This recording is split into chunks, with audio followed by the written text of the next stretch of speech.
आगे बढ़ाएंगे। आइए अजीत पासवान पूर्व मुखिया ब्रह्मपुरा। साथियों,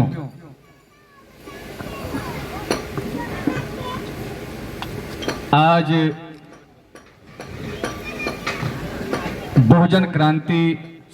बहुजन चेतना मंच के तत्वाधान में हम लोगों के बेनीपट्टी के अभिभावक आज के मंच के अध्यक्षता मानवर राजेंद्र साफी जी, माननीय अध्यक्ष महोदय, आदरणीय अतिथिगण एवं इस कार्यक्रम में सावित्रीबाई फुले के रूप में अपनी परिवार में शिक्षा जगाने वाली माताएं, माता रामाबाई के रूप में त्याग बलिदान के प्रति रूपी एवं वीरांगना फूलन देवी के प्रतिशोध की ज्वाला में ज्वालामुखी रूप में हमारी बहुजन समाज की नायिकाओं, युवा साथियों, बुजुर्गों एवं माताओं बहनों, आप सभी को नमो बुद्धाय, जय भीम, जय संविधान से अभिनंदन एवं स्वागत करता हूं। साथियों, पूर्व की वक्ताओं के द्वारा बहुत सारी बातें आ गई हैं। बहुजन समाज में शासक वर्गों के द्वारा जो दबित शोषित किया गया है, हम लोगों को आजादी के इतनों वर्षों बाद भी हम लोग समाधान की ओर पहल नहीं कर रहे हैं। हम लोग दिन रात जय भीम, जय जय भीम, जय भीम, जय जय भीम, अच्छी बात है, होनी चाहिए। जय भीम का मार्ग क्या था? यहां जितने भी बहुजन नायिकाएं, नायक है, संत महापुरुषों का जो फोटो लगा हुआ है, यदि इनको हम समझ लेते हैं, जान लेते हैं, और जितने भी हम मधुबनी जिला के या बेनीपट्टी के बहुजन नायक के रूप में अपने आप को अम्बेडकरवादी कहते हैं, वो अम्बेडकरवादी आदमी अपने घर में सिर्फ इस आइडियोलॉजी को लागू कर ले तो मुझे लगता है छीटाकशी की जरूरत नहीं पड़ेगी। एक हमारे वीरेंद्र जी है, जिला में 20 साल से मैं रह रहा हूं, श्याम कुमार भाई जानते हैं, इनकी भड़ास है, समाधान की ओर नहीं जा रहे हैं, मैं कटाक्षी कर रहा हूं, भड़ास है, युवा है, ज्वाला है, रास्ता खोज रहे हैं, मार्ग नहीं मिला है। तो बहुजन समाज में अंबेडकरवाद और बहुजन समाज एक ही खाता और खेसरा है भारत का। रकबा अलग अलग है, रकबा अलग अलग है, संगठन अलग अलग है, मार्ग और मंजिल एक ही है, वो अंबेडकरवाद, वो बहुजनवाद। आपको अच्छे संगठन से भेंट नहीं हुआ है, अच्छे संगठन, अच्छे मार्गदर्शक नहीं मिला है, इसलिए ज्वाला है। फिर भी आपकी ज्वाला को करता हूं, कम से कम ज्वाला तो है। हमारे लोगों में तो दिखने में जवान लगते हैं, दिखने में युवती लगती है, अंदर से मरा हुआ है। अरे जवान तो राम बरण राम है, जवान तो दिनेश कुमार साफी जी हैं, जवान तो विनोद कुमार जी हैं, जवान ललन मंडल जी हैं, जवान हमारे एमएलसी के उम्मीदवार साहब हैं, जवान हमारे राजेंद्र साफी जी हैं कि अभी भी सेवानिवृत्त के बावजूद भी ज्वाला से धड़क रहे हैं और हम लोग को जगा रहे हैं। लेकिन हमारे जैसे लोग है ना, तो समाधान की ओर जाना होगा और रास्ता हम लोगों को मिलजुल कर निकालना होगा।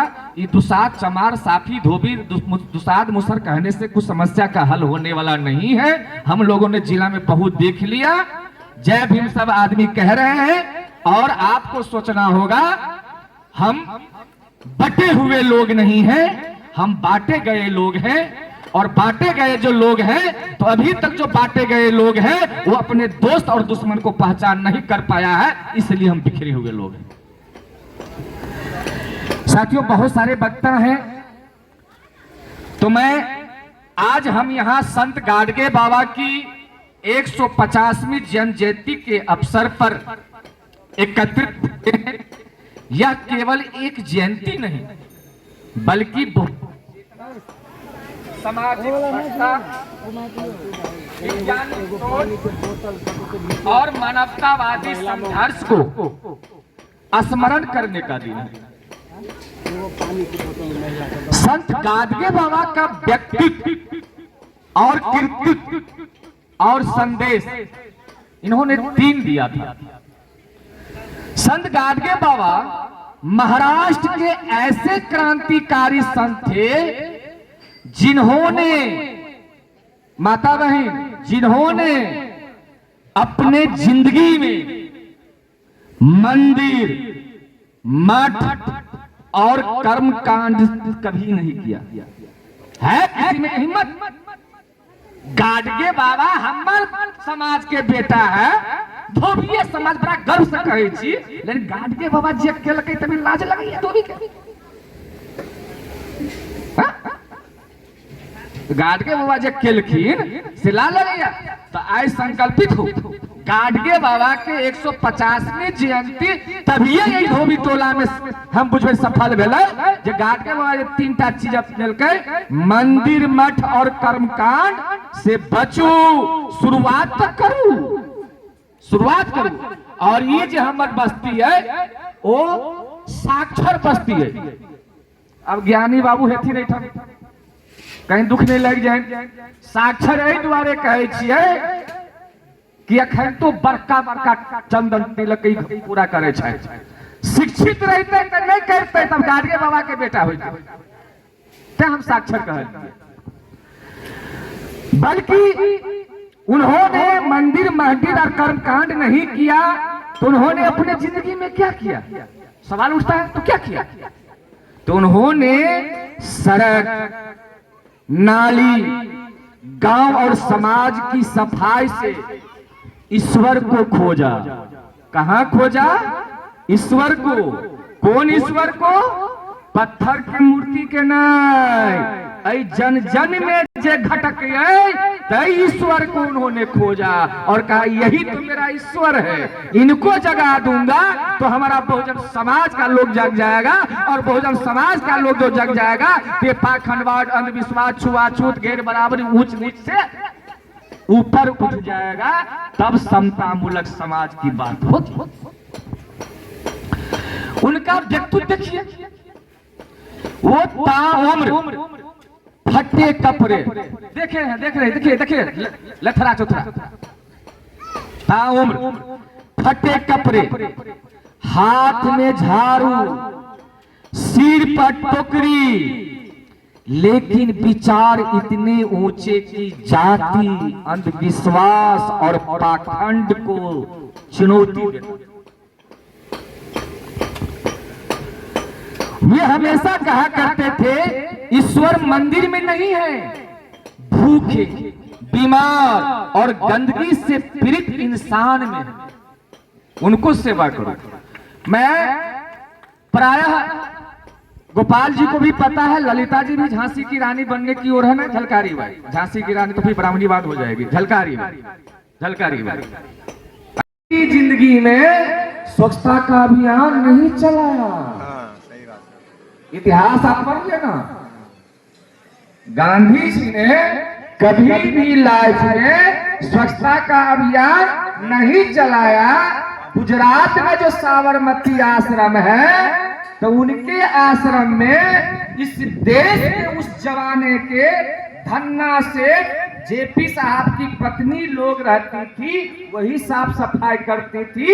और आजादी के बाद कांग्रेस की सरकार हो या बीजेपी की सरकार हो, चश्मा में झाड़ू और टोकरी पहना के स्वच्छता का दूत उसको बना दिया, जबकि इनको बनाना चाहिए था।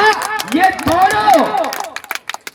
दोनों जो है ना, समझना होगा हम लोगों को। एक रामलाल एक श्यामलाल कहते थे ना, मारवाड़ काशीराम साहब तो कहते थे ना, एक नागनाथ एक सांप। सही बात। ये दोनों तो वही है। हम लोगों को सोचना होगा, समझना होगा। और ये धोबी समाज के अंदर नहीं होते, यदि गैर धोबी होते, गैर बहुजन होते, तो इस देश का गांधी का भी बाप होता। सही बात। और वो समय आ रहा है भाइयों, नेचेट दुश्मन जितनी तेजी से हमारा दमन कर रहा है, हम पूरी भारत के लोग उतनी तेजी से उनमें उनके साथ आंख में आंख मिला के अपनी संघर्ष कर रहे हैं। आप लोगों को दिखाई नहीं दे रहा है, हम लोग यहाँ से देख रहे हैं। क्या श्याम भाई, देख रहे कि नहीं देख रहे हैं? आपको दिखाई नहीं दे रहा है क्योंकि आप टीवी में देखते हो, आप मोबाइल में देखते हो, आप प्रिंट मीडिया में देखते हो, अब आसाराम फासाराम दासाराम तासाराम भोकल मीडिया में देखते हो। दुश्मन जो है हमारा मेन मीडिया में आना ही नहीं देता है। आज नागपुर के धरती में धाम सेठ के अध्यक्ष बाबर मिश्राम साहब पूरी भारत से नागपुर के आरएसएस मुखियालों को घेर दिया है, लेकिन कहीं भी मीडिया में नहीं आएगा। आप लोग देख लोगे तो झाड़ू और तारू लाके पूरा बेनीपट्टी में झाड़ू